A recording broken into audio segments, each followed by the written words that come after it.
Our next speaker is Professor James McKinney. If you double the size of your rocket, you don't double the size of your payload. So you're very limited, and now let's try and get to the next planet or out to the moon. We have to start sending individual things up there, couple them together, and then go out to these other planets. By the way, there's a small problem with going to the moon, and inch by inch, NASA is leaking out that they know that there's a problem there. It's called the Van Allen belts, high radiation belts of charged particles around Earth, and we don't know how to get through them, they say. Well, isn't that interesting, because there sure didn't seem to be a problem back in 1969. Obviously, they didn't go to the moon.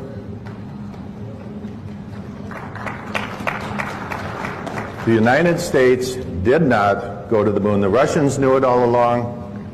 I thought at the time we did, but I've since learned we absolutely did not. And there's no question about it. And they're starting to figure it out. NASA has a program called Living with a Star. That's a pretty name for how do we get through the Van Allen belts.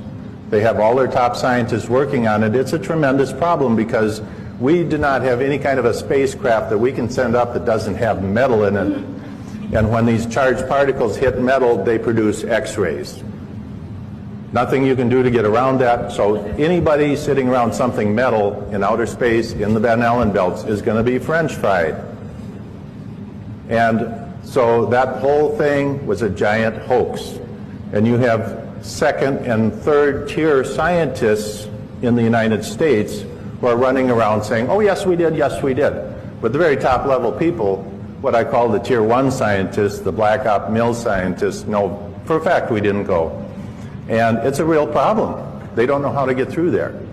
This picture is with the new Hubble camera, and it shows that, in fact, if you take this angular distance out to Pluto and you translate it into the surface of the moon, we can, in fact, resolve the landing sites, the alleged lunar landing sites. And the way you would do this is you take the pictures at dusk when the shadows became very long, and it would be a very hard thing for them to fake. So at any rate, we have telescopes on Earth that are much larger than the Hubble.